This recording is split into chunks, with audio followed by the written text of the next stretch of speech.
I was standing in my kitchen, stirring a pot of soup, when my best friend Monica called for the third time that week to tell me I should leave my husband. "Girl, you deserve so much better than Raymond," she said, her voice dripping with concern that I'd come to recognize as routine. "He doesn't appreciate you. He's always working late. When was the last time he took you on a real date?"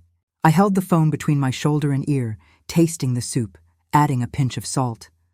This conversation had become so familiar I could almost recite her lines before she said them.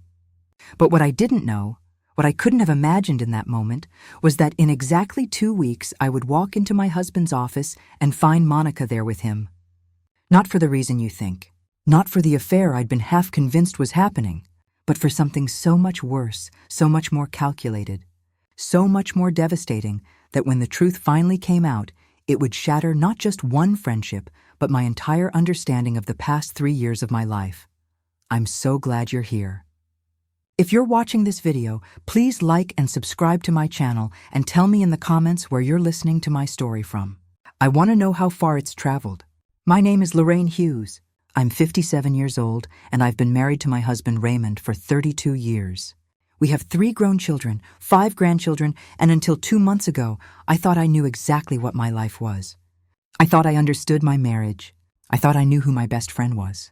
I thought I had everything figured out. I was wrong about all of it.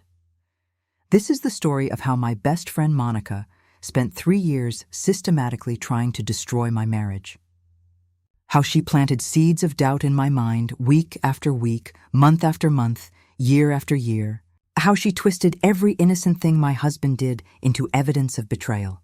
How she made me question a man I'd loved for over 3 decades. How she nearly succeeded in tearing apart a family that had weathered everything life threw at us. And how one unexpected moment, one chance discovery, one conversation I wasn't supposed to overhear revealed a conspiracy so twisted, so manipulative, so coldly calculated that I still can't believe it happened. Because Monica wasn't trying to protect me from a bad husband. She was trying to destroy my marriage so she could have something she'd wanted for 30 years. Something she'd been planning for, waiting for, working toward with the patience of someone who believed that eventually, if she just kept chipping away at the foundation, the whole structure would collapse. And she almost got what she wanted. She almost won. But I'm going to tell you everything. I'm going to walk you through every lie she told, every manipulation she orchestrated, every time she made me doubt the man I loved, every moment she pretended to be my friend while actively sabotaging my happiness. Because this story isn't just about betrayal. It's about the most dangerous kind of enemy, the one who smiles in your face, the one who holds you when you cry, the one who knows all your vulnerabilities because you trusted them enough to share them, and the one who uses all of that intimate knowledge to slowly, methodically destroy everything you love. Let me take you back to where this really started. Not 3 years ago when Monica's campaign intensified, but 33 years ago when I first met Raymond. I was 24 years old, fresh out of nursing school, working my first job at County General Hospital in Detroit. Raymond was 26, a resident in the emergency department, always running from one crisis to another with his white coat flying behind him and that infectious smile that made even the worst days bearable. We met during a code blue. A patient was crashing. I was the nurse assigned to assist. Raymond was leading the team. His hands were steady. His voice was calm. He saved that patient's life while I watched him work with an efficiency and compassion that took my breath away. After the crisis passed, after the patient was stable and moved to ICU, Raymond found me in the break room. "You did good work in there," he said, pouring himself a cup of coffee that had probably been sitting on that burner since the previous shift. "First code? Is it that obvious?" I asked, my hands still shaking slightly from the adrenaline. "You handled it well. Most people freeze up their first time. You kept your head. That was the beginning. We started dating 3 weeks later, married within a year, built a life together that I thought was solid, that I believed was real. Raymond became a successful emergency room physician. I worked my way up to head nurse of the cardiac unit. We bought a house in a good neighborhood, had 3 beautiful babies, raised them with love and discipline, and the kind of stability neither of us had growing up. Our marriage wasn't perfect. What marriage is? Raymond worked long hours, came home exhausted, sometimes fell asleep on the couch before dinner, sometimes missed school events because of emergencies at the hospital. Sometimes was so focused on his patients that he seemed to forget he had a family waiting for him at home. But he loved us. I knew he loved us. He showed up in the ways that mattered, coached our son's little league team even when he was running on 3 hours of sleep, taught our daughters how to change a tire and balance a checkbook, held me when my mother died, stood beside me through every crisis, every challenge, every moment when life got hard. That was real. I knew it was real. But Monica made me question it, made me doubt it, made me wonder if maybe I'd been fooling myself for 3 decades. Monica entered my life 2 years after Raymond and I got married. She was a paralegal at a law firm downtown, sharp, ambitious, beautiful in that effortless way some women are. She had moved to Detroit from Chicago, didn't know anyone, was looking for friends. We met at a church potluck, hit it off immediately. She was funny and smart and seemed genuinely interested in my life. We became close fast. The kind of close where you talk every day, where you share everything, where you consider each other family. Monica was there when my children were born, was there when my father passed, was there through job changes and family drama and all the small and large crises that make up a life. She was my best friend, my sister friend, the person I trusted more than anyone except Raymond. And for 30 years I never suspected that behind that friendship was something dark, something calculated, something that had been waiting for its moment since the very beginning. The first time Monica suggested I should leave Raymond was 3 years ago. We were having coffee at her apartment. I'd been venting about how tired I was, how Raymond had been working double shifts for weeks, how I felt like I was running the household alone while he was at the hospital, saving other people's families while neglecting his own. It was normal marriage frustration, the kind of thing you say to your best friend when you need to blow off steam. But Monica's response was different than usual. "Lorraine, honey, I need to ask you something," she said, setting down her coffee cup and taking my hand. "Are you happy? Really happy?" "Of course I'm happy," I said automatically. "Why would you ask that?" "Because from where I'm sitting, it looks like you're doing all the work while Raymond gets all the glory. He's the big important doctor. Everyone respects him, admires him. But who's holding down the fort at home? Who's making sure the kids are okay? Who's managing everything while he's out there being a hero? That's just how it is with his job. You know that. But does it have to be? Does he appreciate you? Does he even see all that you do?" The question planted itself in my mind like a seed. Small at first, easy to ignore. But over the following weeks and months, Monica watered that seed with more questions, more observations, more gentle suggestions that maybe things weren't as good as I thought they were. "Did Raymond remember your anniversary?"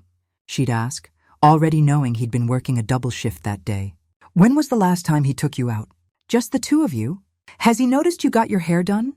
That you lost weight? That you've been crying?" Each question was designed to highlight something Raymond hadn't done, some way he'd fallen short, some evidence that he wasn't the husband I deserved. And slowly, painfully, I started to believe her, started to see my marriage through her lens, started to notice all the ways Raymond was absent instead of all the ways he was present. "You know what I think?" Monica said one evening over wine. We were 6 months into her campaign, though. I didn't know it was a campaign yet. "I think Raymond takes you for granted. You're so loyal, so committed, so unwavering that he doesn't have to try anymore. He knows you'll always be there no matter what he does or doesn't do." "That's not fair," I protested weakly. "Isn't it? When was the last time he romanced you? When was the last time he made you feel special? When was the last time he chose you over his job?" I couldn't answer, because the truth was, Raymond had been distant lately, working more, talking less, coming home late and leaving early, falling asleep before we could have any real conversation. And Monica's words gave shape to the vague dissatisfaction I'd been feeling but hadn't wanted to acknowledge. "I'm not saying you should leave him," Monica said carefully. "I'm just saying you deserve better. You deserve someone who sees you, who appreciates you, who makes you a priority." It was the first time she'd explicitly said I should consider leaving. It wouldn't be the last. Over the next 2 years, Monica's suggestions became more frequent, more direct. Every conversation somehow circled back to Raymond's shortcomings. Every problem in my life was somehow connected to my marriage. Every frustration I expressed was met with the same response. Maybe it was time to consider whether this marriage was serving me anymore. "Girl, you're 55 years old," she said during one particularly intense conversation. "How many good years do you have left? Do you really want to spend them feeling unappreciated? Feeling alone even though you're married? I'm not alone. I have Raymond. Do you, though? Because from where I'm sitting, you have a man who lives in your house and occasionally sleeps in your bed, but isn't really present in your life. That's not a marriage, Lorraine. That's a roommate situation. Her words hurt because there was enough truth in them to make them dangerous. Raymond had been distant, had been working more, had been less present. But I knew why. The hospital was understaffed. He was picking up extra shifts to cover for colleagues. It was temporary. It would pass. But Monica made it seem like a pattern, like evidence of something deeper, like proof that our marriage was failing. "Have you thought about what you'd do if you left him?" she asked one day. The question shocked me. I'm not leaving Raymond. I'm not saying you should. I'm just asking if you've thought about it. What would your life look like? Where would you live? How would you support yourself? Monica, why are you asking me this? Because I care about you. Because I want you to know you have options. Because I want you to know that you don't have to stay in a marriage that makes you unhappy just because you've been in it for 30 years. I'm not unhappy. Aren't you? The question hung in the air, and I realized I couldn't answer it with complete certainty anymore. Monica had done her work well, had planted enough doubt that I was starting to question everything. Starting to wonder if maybe she was right. Maybe Raymond and I had grown apart.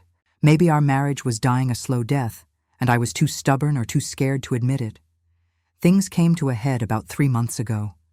Raymond had been working particularly long hours for weeks. I barely saw him. When I did see him, he was exhausted, barely able to hold a conversation before falling asleep.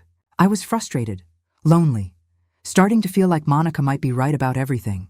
That's when she made her most direct appeal yet.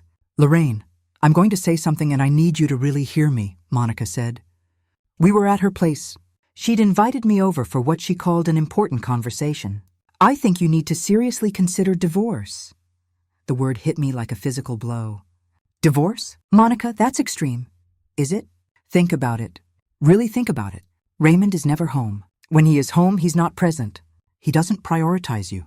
He doesn't appreciate you. You're essentially living as a single woman already. Why not make it official? Because I love him. Because we have 32 years together. Because he's the father of my children. And those are all valid reasons to have stayed this long. But they're not good reasons to stay forever if you're miserable. I'm not miserable. Then what are you? Because happy isn't the word I'd used to describe you lately. She was right. I wasn't happy. But was it because of Raymond? Or was it because Monica had spent 3 years convincing me that I shouldn't be happy? That my marriage was broken? That I deserved better? Just think about it, Monica said, taking my hand. That's all I'm asking. Think about what you really want. Think about whether this marriage is giving you what you need. And know that whatever you decide, I'm here for you. I'll support you. I'll help you. You're not alone in this. I went home that night feeling more confused than ever, sat in my car in the driveway for 20 minutes before going inside. Raymond was already asleep on the couch, still in his scrubs, the TV playing quietly. He looked exhausted, older than his 59 years, and I felt something twist in my chest. Was this man really the enemy Monica made him out to be?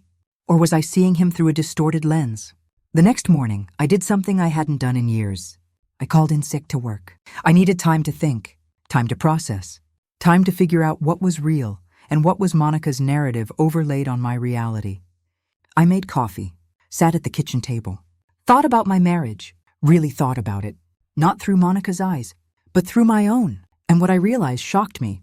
When I looked at my marriage without Monica's commentary running in the background, it didn't look broken. It looked like what 32 years of marriage looks like. It looked like two people who'd built a life together, who'd weathered storms, who'd raised children and buried parents and survived financial crises and health scares, who'd grown comfortable with each other in the way long married couples do. Yes, Raymond worked a lot, but he always had. That wasn't new. Yes, he was tired. But who wouldn't be tired working 60-hour weeks at 59 years old? Yes, he didn't romance me the way he did when we were young. But did I romance him? Did I make him feel special? Did I prioritize him? Or had I been so focused on what he wasn't doing that I'd stopped doing those things myself? The more I thought about it, the more I realized Monica's narrative didn't match my reality. She'd been highlighting every negative while ignoring every positive. She'd been magnifying every small problem while dismissing every good thing. She'd been building a case for divorce using selective evidence while ignoring everything that contradicted that case. And I'd been letting her. I'd been so grateful to have someone who listened, someone who validated my frustrations, someone who seemed to understand what I was going through, that I hadn't noticed she was steering me toward a specific conclusion, that every conversation was designed to make me doubt my husband, to make me question my marriage, to make me consider leaving. Why? Why would my best friend spend 3 years trying to convince me to divorce my husband? What did she have to gain? That's when I started to get suspicious. That's when I started to wonder if maybe there was more to Monica's concern than just friendship. That's when I decided to pay more attention to what she was really doing. The opportunity to find out came 2 weeks later. Raymond texted me mid-morning. Need to work late again tonight. Sorry, babe. Major accident came in. Going to be a long night. I texted back that it was fine, that I understood, that I'd leave dinner in the fridge, the usual routine. But this time, instead of calling Monica to vent, I decided to surprise Raymond. To bring him dinner at the hospital, to show him I supported him, that I appreciated him, that I wasn't taking him for granted even if Monica thought he was taking me for granted. I made his favorite meal, packed it in containers, drove to County General around 8 p.m. The ER was busy as always. Paramedics rushing in with patients, families in the waiting room, the controlled chaos that was Raymond's daily reality. I asked the desk nurse where Dr. Hughes was. He's in his office, she said, pointing down the hall. Just finished a brutal case. Probably needs some food and coffee. Perfect timing then. I walked down the familiar hallway, had been in this hospital countless times over the years, knew it almost as well as my own home, reached Raymond's office. The door was slightly ajar. I was about to knock when I heard voices inside, Raymond's voice and a woman's voice, Monica's voice. My hand froze mid-knock. What was Monica doing here? Why was she in Raymond's office? I stood there, my heart suddenly pounding, the bag of food feeling heavy in my hands. And then I heard what they were saying. She's close, Monica was saying. I really think she's close to making the decision. Monica, I don't feel right about this, Raymond said, and his voice sounded stressed, tired. I don't like lying to her. It's not lying. It's just not telling her everything yet. Once it's all finalized, once everything is set up, then we'll tell her. It'll be a surprise. Some surprise. She's going to think I've been keeping secrets from her for months. Because you have been. Because we both have. But it's for a good reason. You know it is. What the hell were they talking about? What were they keeping from me? What was Monica involved in that included my husband. My mind immediately went to the worst place. An affair. They were having an affair. Monica had been trying to get me to leave Raymond so she could have him. That's why she'd been so insistent, so persistent, so dedicated to destroying my marriage. She wanted my husband. I felt sick, felt like the floor was tilting beneath me, felt like everything I'd feared, everything Monica had warned me about was actually true, but in the most twisted way possible. My best friend and my husband, together, behind my back, while Monica pretended to be concerned about my marriage, while she encouraged me to leave him. It was so calculated, so manipulative, so evil. I pushed open the door. They both looked up. Raymond's face registered surprise, and then something that might have been guilt. Monica's face went carefully neutral. Lorraine! Raymond stood up. What are you doing here? I brought you dinner, I said, my voice shaking. I set the bag on his desk with more force than necessary, but clearly I'm interrupting something. You're not interrupting anything, Monica said quickly. Too quickly. I was just stopping by to discuss something with Raymond. Something you can't discuss with me, apparently, I said, looking between them. Something you're both keeping secret from me. Babe, it's not what you think, Raymond started. Then what is it? Because what I think is that my husband and my best friend have been meeting behind my back, having secret conversations, keeping me in the dark about something. So please enlighten me. What is it? They looked at each other, some silent communication passing between them. And in that moment I knew that whatever they were about to tell me was going to change everything. Knew that my worst fears were about to be confirmed. Knew that my marriage and my friendship were both built on lies. Maybe we should all sit down, Monica said. I think you're going to want to sit down for this. I don't want to sit down. I want you to tell me right now what's going on. Why are you here, Monica? Why are you meeting with my husband in secret? Why have you both been lying to me? Raymond came around his desk, reached for my hand. I pulled away. Don't touch me right now. Just tell me the truth. Okay, he said, taking a deep breath. The truth is that Monica and I have been working on something together for the past 3 months. Something we wanted to be a surprise, but I guess the surprise is ruined now. What kind of something? A business opportunity, Monica said. Raymond and I have been planning to open a private medical practice together, a walk-in clinic for underserved communities, something we've both been passionate about for years. We wanted to have everything finalized before we told you, wanted to present it as a done deal, a gift, a way to give you back more time with Raymond since he'd be working fewer hours if he had more control over his schedule. I stared at them, processing, trying to make sense of what they were telling me. A medical practice? That's what you've been hiding? Yes, Raymond said. Monica has experience with business law. She's been helping me navigate all the legal stuff, the contracts, the licensing, the paperwork. It's been complicated. That's why I've been working so many extra hours, not just at the hospital, but also planning this. Meeting with Monica, setting everything up. And you, I turned to Monica. You've been meeting with my husband behind my back to plan a business? Yes, she said. But something in her expression made me pause. Something that didn't quite match the story they were telling. For 3 months you've been working on this together? Yes, they both said. And in those 3 months, Monica, you've spent countless hours telling me I should divorce Raymond. Telling me he's taking me for granted. Telling me my marriage is failing. Telling me I deserve better. Why would you do that if you were supposedly working with him to give me more time with him? Silence. Monica's face went pale. Raymond looked confused. What is she talking about? He asked Monica. What does she mean you've been telling her to divorce me? Monica recovered quickly. Too quickly. Lorraine's exaggerating. We've had normal conversations about her marriage like friends do. I've never told her to divorce you. Yes, you have, I said firmly. For 3 years you've been systematically trying to convince me my marriage is broken. That Raymond doesn't appreciate me. That I should leave him. You've brought it up in almost every conversation we've had. You've questioned every good thing about my marriage. You've magnified every problem. You've told me repeatedly that I should consider divorce. And now you're standing here telling me you've been secretly working with Raymond to improve my life? That doesn't add up, Monica. None of this adds up. I think maybe you've misunderstood some of our conversations, Monica said carefully. Sometimes when friends vent, it can seem like, don't gaslight me. I cut her off. Don't stand here and tell me I misunderstood 3 years of you actively trying to destroy my marriage. Raymond, ask her. Ask her directly if she's ever suggested I should leave you. Raymond turned to Monica. Monica?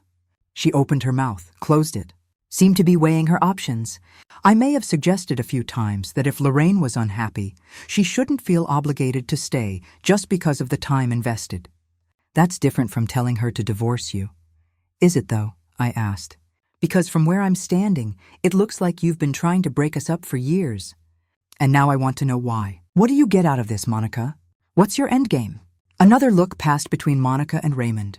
This one longer, more meaningful. And I saw something I'd never noticed before. The way Monica looked at my husband. Not with the casual friendship of business partners, but with something deeper. Something that had been there all along, but I'd been too trusting to see. Oh my God, I said softly. You want him. You want my husband. That's what this is about. You've been trying to break us up so you can have him. That's ridiculous, Monica said, but her voice wavered. Is it? Is it really? Because it all makes sense now. You meet with him secretly. You work late nights together. You help him with his business. You spend 3 years convincing me to leave him. And then what? Once we're divorced, you're right there to comfort him? To step into the space I left? To finally get what you've wanted for how long? Since the beginning? Since you met us 30 years ago? Lorraine, you're being paranoid, Monica said. Am I? Raymond, tell me honestly, has Monica ever made a move on you? Ever suggested that maybe you and she would be better partners than you and me? Ever hinted that she understands you in ways I don't? Raymond was quiet for a long moment. Too long. She has, hasn't she? I felt like I'd been punched. Raymond, answer me. Once, he said finally. About 10 years ago, at a Christmas party. She'd been drinking. She said something about how if things were different, if we'd met in another life, maybe we could have been together. I thought she was just drunk, just talking nonsense. I never took it seriously, never thought about it again. But she did, I said, looking at Monica. You've been thinking about it for 10 years. Maybe longer? You've been waiting, planning, working toward a scenario where you could have him. And the best way to get him was to get rid of me. Not by stealing him, because that would make you the villain, but by convincing me to leave him, to divorce him. Then you're not breaking up a marriage, you're just being there for a newly single friend. You're not the other woman, you're just the supportive business partner who turns into something more. How long have you been planning this, Monica? How long have you been working toward this? You have no idea what you're talking about, Monica said, but her voice was shaking now. I've been your friend for 30 years. Your best friend. I've been there for everything. How can you accuse me of this? Because it's true, I said. I can see it now. Everything you've done. Every conversation we've had. Every time you tried to make me doubt Raymond. Every suggestion that I should leave him. It was all part of your plan. You've been trying to dismantle my marriage for 3 years. And you almost succeeded. I almost believed you. I almost left him. And then what would have happened? You would have been there to console him? To help him through the divorce? To eventually become more than just business partners? Raymond, Monica turned to him. Tell her she's wrong. Tell her that's not what this is. But Raymond was looking at Monica differently now. Like pieces were clicking into place in his mind too. The extra hours, he said slowly. The late meetings. The times you insisted we meet at your place instead of my office. The comments about how understanding you are, how easy you are to work with, how different things are with you than with Lorraine. I thought you were just making conversation, building rapport. But you weren't, were you? You were planting seeds, the same way you were with Lorraine, but in reverse. You were trying to make me see you as an alternative, a better option. That's not true, Monica said, but she was backing toward the door now. I've been your friend, both of your friends. This is insane. You're both being paranoid. Then why did you spend 3 years trying to convince me to divorce him? I asked. Why did you bring it up in almost every conversation? Why did you make me question my marriage? Why did you highlight every flaw and ignore every strength? What friend does that, Monica? What real friend actively tries to destroy their best friend's marriage? Maybe, Monica said, and her voice had changed now. Gone cold, the mask finally dropping completely. Maybe because I was tired of watching you take him for granted. Tired of hearing you complain about a man who's brilliant and dedicated and deserves better than a wife who doesn't appreciate him. There it is, I said. The truth, finally? You want the truth? Monica's voice was rising now. All pretense gone. Fine, here's the truth. I've loved Raymond for 30 years. Since the day I met you both. Since that church potluck, when you introduced me to your perfect husband, with his perfect smile and his dedication to helping people. I loved him then, and I've loved him every day since. But you had him. You got there first. You married him. You had his children. You built a life with him. And I had to stand by and watch. Had to pretend to be your friend. Had to listen to you complain about him. Had to watch you take for granted what I would have given anything to have. The room was dead silent. Raymond looked shocked. I felt vindicated and heartbroken all at once. So you decided to destroy my marriage, I said quietly. You decided that if you couldn't have him legitimately, you'd manufacture a scenario where you could. I decided to open your eyes, Monica shot back. To show you that you didn't appreciate what you had. That you were wasting him. That someone else could love him better. Could appreciate him more. Could give him the partnership he deserved. By lying to me. By manipulating me. By gaslighting me for 3 years. By telling you the truth. Raymond does work too much. He is distant sometimes. Your marriage isn't perfect. I didn't lie about any of that. I just helped you see it clearly. You helped me see it through a distorted lens designed to make me leave him, I corrected. That's not truth. That's manipulation. Call it what you want. But you almost did it. You almost left him. You were so close. Just a few more conversations, and you would have walked away. And then I could have been there for him. Could have shown him what real appreciation looks like. Could have given him what you couldn't. What I wouldn't, I said. What I wouldn't give you. My husband, my marriage, my life. Those were never yours to take, Monica. No matter how long you've wanted them. Monica, you need to leave, Raymond said. His voice was quiet but firm. You need to leave my office. Leave this hospital. And leave our lives. Raymond, no, he cut her off. I can't believe I didn't see it. Can't believe I was so blind. You've been manipulating both of us. Making Lorraine doubt our marriage while trying to make me see you as an alternative. Playing both sides. And you almost won. You almost destroyed something that took us 3 decades to build. But now I see you. And I want you gone. You don't mean that. Think about the clinic. Think about our plans. There is no clinic. There are no plans. Not with you. I'll find another business partner. Someone who isn't trying to destroy my marriage. Someone I can actually trust. You need to go, now. Monica looked between us. Her face twisted with something ugly, rage, humiliation, hatred maybe. You'll regret this. Both of you. You deserve each other. A workaholic husband who ignores his wife and a bitter wife who can't see when someone is trying to help her. You're perfect for each other. Maybe we are, I said. But we're ours, and you don't get to interfere in that anymore. She left, stormed out of the office, slammed the door behind her, and then it was just Raymond and me, standing in his office. The dinner I'd brought him sitting on his desk, probably cold by now. 3 decades of marriage behind us, and a betrayal we'd both almost fallen for between us. I'm sorry, Raymond said finally. I should have seen it. Should have recognized what she was doing. We both should have, I said. She was good at it, subtle, patient. She played the long game. 3 years. She spent 3 years trying to break us up. Longer than that. She's been in love with you for 30 years. The active campaign might have been 3 years, but the foundation was laid long before that. Raymond sat down heavily in his chair, put his head in his hands. I thought she was my friend. I thought she was helping me with the clinic because she believed in the mission. I didn't realize she had an ulterior motive. She's very good at seeming genuine. I thought she was my best friend, my sister, the one person I could trust with anything. And all along she was working against me. What do we do now? Raymond asked. I sat down across from him, looked at this man I'd been married to for 32 years. This man I'd almost left because of someone else's poison. This man who'd been faithful and dedicated and imperfect but real. We rebuild, I said. We acknowledge that our marriage isn't perfect. That we've both been taking each other for granted. That we need to work on communication and connection and making each other feel appreciated. But we do it together, without Monica whispering in our ears. Without anyone telling us what our marriage should be except us. I want that, Raymond said. I want to be better, do better. I know I've been absent. I know I've been so focused on work that I've neglected what matters most. I don't want to lose you, Lorraine. I don't want to wake up one day and realize I let the best thing in my life slip away because I was too busy to notice. Then don't. But I have to do better too. I have to stop listening to outside voices. Stop letting other people define my marriage for me. Stop complaining about what you're not doing and start appreciating what you are doing. We're going to be okay, Raymond said. It wasn't a question. It was a statement, a determination. Yes, I agreed. We are.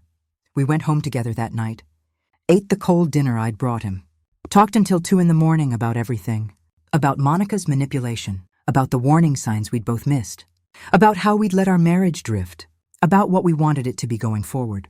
It wasn't a fix. It wasn't a magical reset that erased 3 years of damage, but it was a start. It was both of us choosing each other again. Choosing to fight for what we'd built, choosing to trust each other instead of the voices trying to tear us apart. The next day, Monica started calling, texting, leaving voicemails. At first, they were apologetic. I'm so sorry. I don't know what came over me. I was just trying to help. Please let me explain.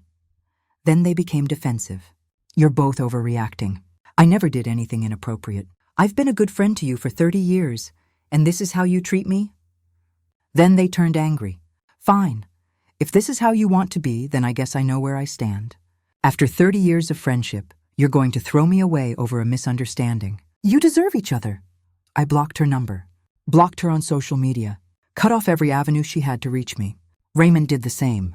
It was painful. 30 years of friendship doesn't disappear without leaving a wound. But it was necessary. We couldn't heal with her poison still in our ears.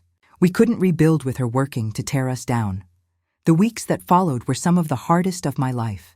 Not because of missing Monica, though there was grief there, but because I had to confront how close I'd come to destroying my marriage, how much I'd let someone else's narrative replace my own truth, how I'd almost thrown away 3 decades of love because someone convinced me I deserved better, when what I really deserved was to appreciate what I had. Raymond and I started therapy, marriage counseling with a woman named Dr. Patterson, who'd been practicing for 40 years and had seen it all. What you experienced is called triangulation, Dr. Patterson explained in one of our early sessions. Monica inserted herself into your marriage as a third party. She created a dynamic where instead of you and Raymond being partners against the world, it was Lorraine and Monica against Raymond. She positioned herself as your ally while positioning Raymond as the problem. It's a classic manipulation tactic. How did we not see it? I asked, because she was patient. She didn't do it all at once. She built it slowly over years, and she used real things, real frustrations in your marriage, as her foundation. That's what makes this kind of manipulation so effective. There's always a grain of truth in it. Raymond does work long hours. That's true. But Monica took that truth and twisted it into evidence of neglect, of not caring, of taking you for granted. So what do we do now? Raymond asked. You do what you're doing. You communicate directly with each other. You identify the real issues in your marriage, not the ones Monica invented. You work on those together. And you build new patterns that don't include a third-party voice telling you what your marriage should be. It wasn't easy work. Some sessions we left feeling closer. Some sessions we left angry at each other for things that had been festering for years.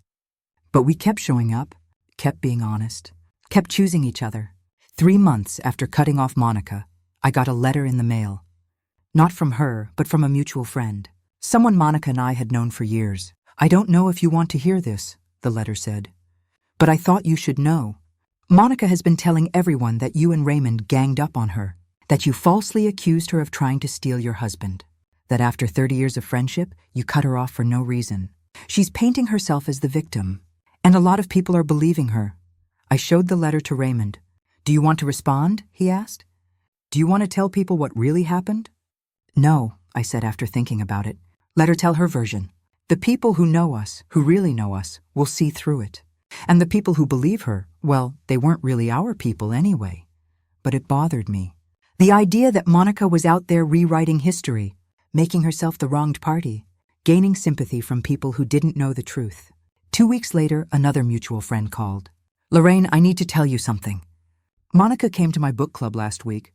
She was crying, saying you'd abandoned her, that she tried to help you with your marriage and you turned on her. But here's the thing, as she was talking, I remembered something. About 5 years ago, she said something similar about another friend. Janet, remember her? Monica spent months telling Janet her husband was cheating, insisted she'd seen him with another woman, pushed Janet toward divorce. Janet almost left him. Turned out Monica had made the whole thing up. We all thought it was just a misunderstanding at the time. But now, hearing what happened with you, I'm wondering if it was a pattern. What happened with Janet? I asked. She and her husband worked it out once they realized Monica was lying. They cut her off, and Monica told everyone Janet was paranoid and jealous. Same playbook she's using with you now. I felt sick.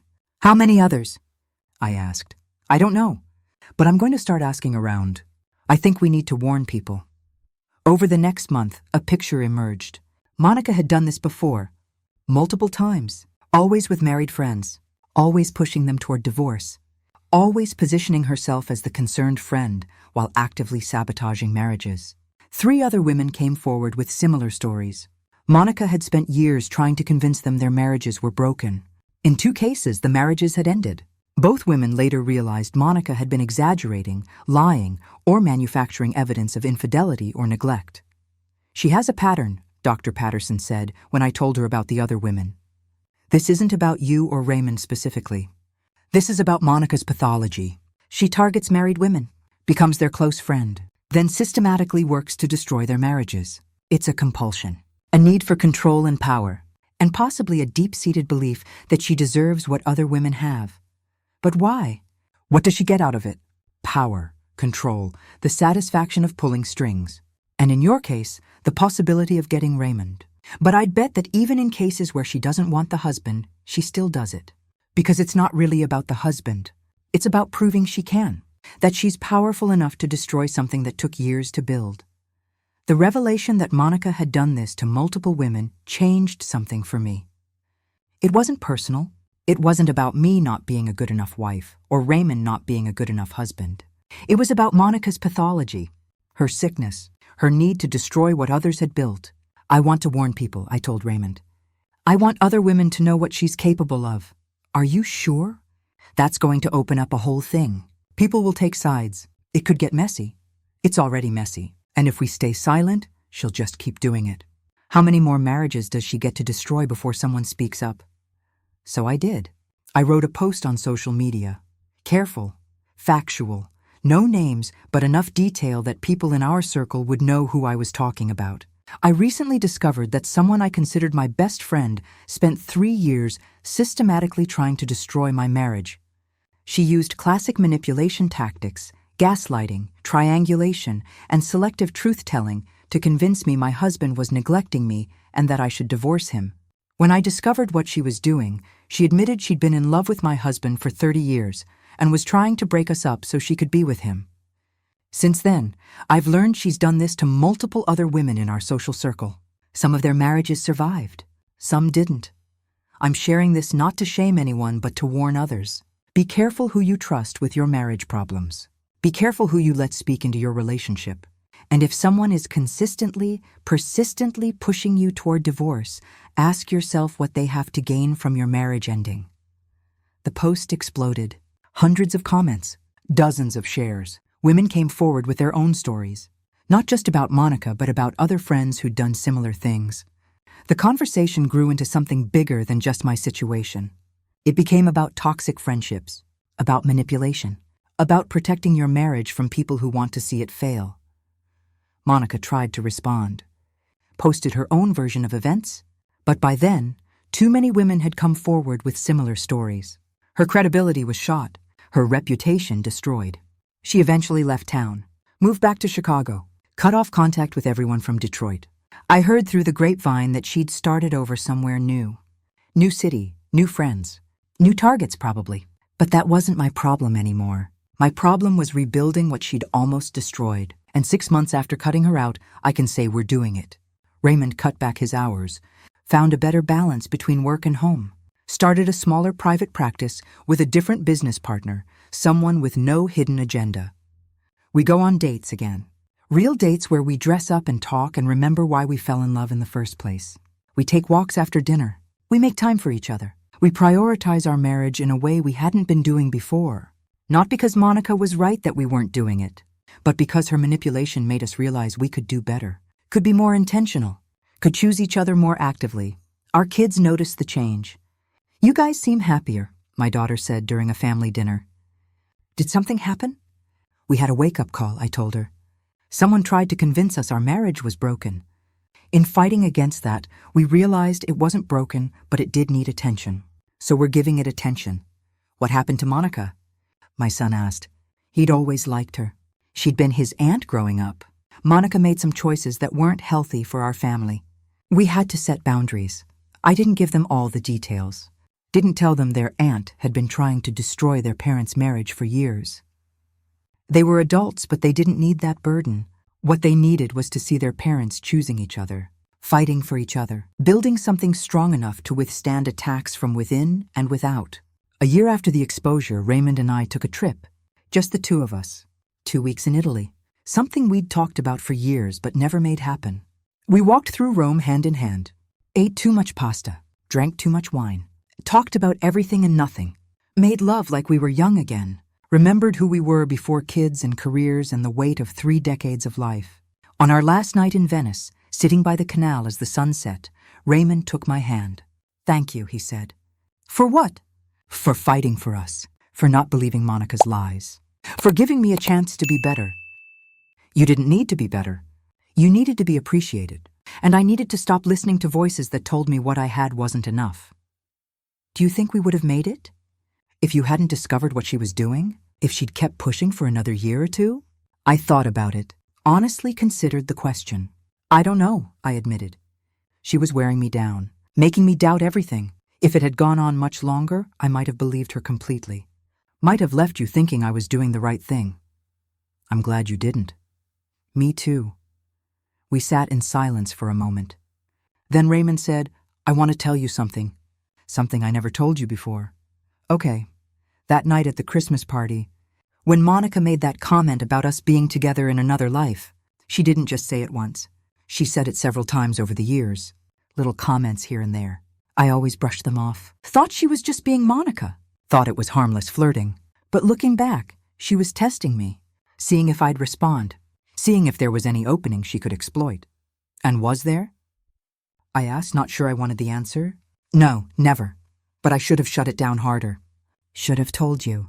Should have set clearer boundaries. By not taking it seriously, I gave her hope.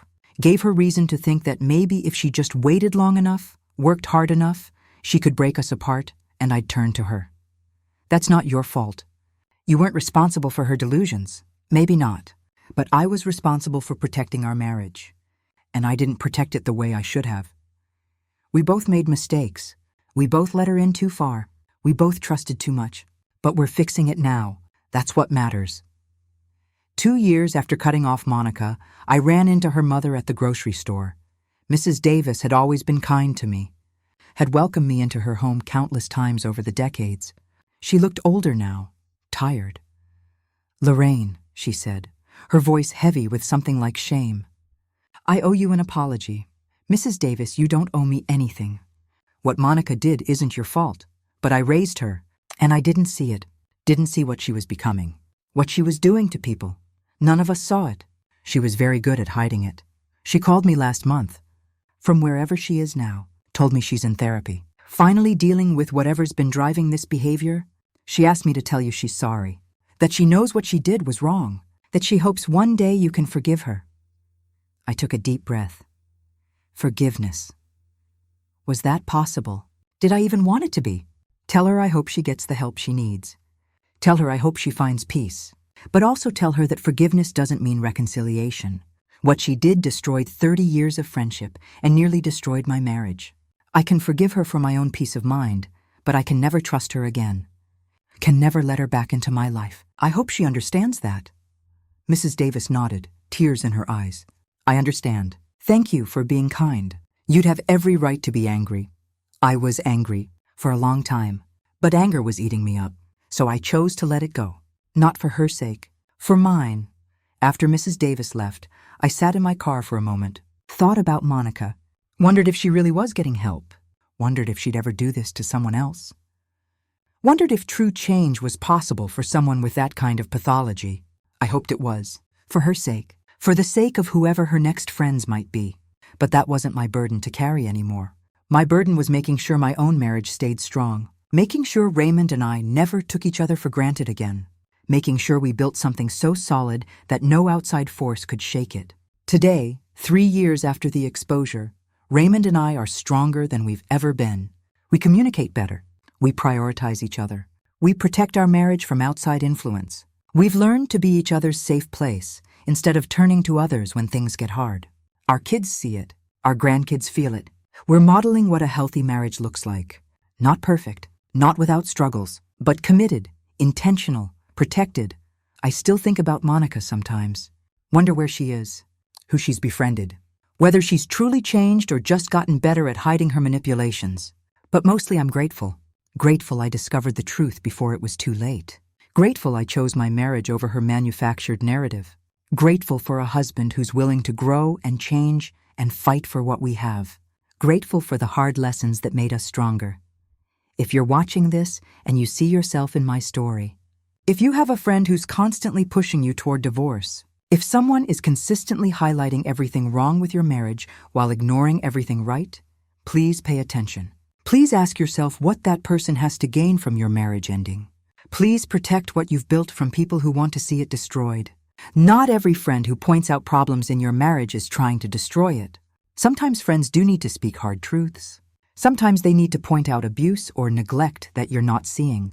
But there's a difference between a friend who wants you to be happy and a friend who wants you to be divorced.